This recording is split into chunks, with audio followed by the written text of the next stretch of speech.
ಕಥಾಮೃತಸಾರ ಗುರುಗಳ ಕರುಣದಿಂದ ಪನಿತು ಕೇಳುವೆ. ಪರಮ ಭಗವದ್ಭಕ್ತರು ಇದನಾದರದಿ ಕೇಳುವುದು. ಶ್ರವಣ ಮನಕಾನಂದ ನೀವುದು. ಭವಜನಿತ ದುಃಖಗಳ ಕಳೆಯುವುದು. ವಿವಿಧ ಭೋಗಗಳು ಇಹ ಪರಂಗಳಲ್ಲಿ ಇತ್ತು ಸಲಹುವುದು. ಭುವನ ಪಾವನವೆನಿಪ ಲಕ್ಷ್ಮೀಧವನ ಮಂಗಳ ಕಥೆಯೇ ಪರಮ ಉತ್ಸವದಿ ಕಿವಿಗೊಟ್ಟು ಆಲಿಪುದು.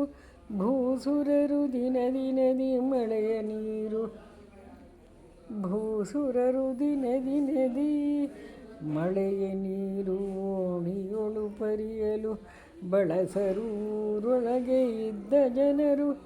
ಆ ಜಲವು ಹೆದ್ದರೆಗೂಡೆ ಮಜ್ಜನ ಪಾನಗೈದ ಪರು ಕಲುಷ ವಚನಗಳ ಆದಡೆಯು. ಬಾಂಬೊಳೆಯ ಪೆತ್ತನ ಪಾದ ಮಹಿಮಾ ಜಲದಿ ಪೊಕ್ಕದರಿಂದ ಮಾಡಿದ ಪರೆ ಮಹೀಸುರರು.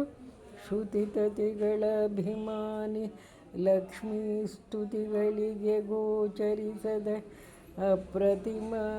ಅಪ್ರತಿಹತ ಮಹೈಶ್ವರ್ಯಾದಿ ಅಖಿಲ ಸದ್ಗುಣಗಣಾಂಬೋಧಿ.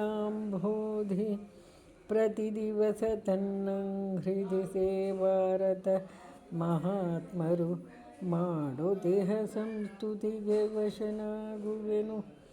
ಇವನ ಕಾರುಣ್ಯಕ್ಕೆ ಏನೆಂಬೆ ಮನವಚನಕ್ಕೆ ಅತಿ ದೂರ ನೆನೆವರನು. ಅನುಸರಿಸಿ ತಿರುಗುವನು ಜಾಹ್ನವಿ ಜನಕ ಜನರೊಳಗಿದ್ದು ಜನಿಸುವ ಜಗದುದರ.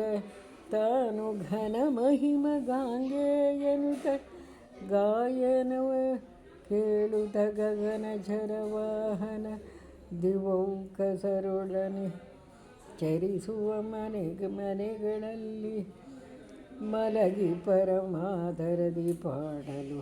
ಕುಳಿತು ಕೇಳುವ ಕುಳಿತು ಪಾಡಲು.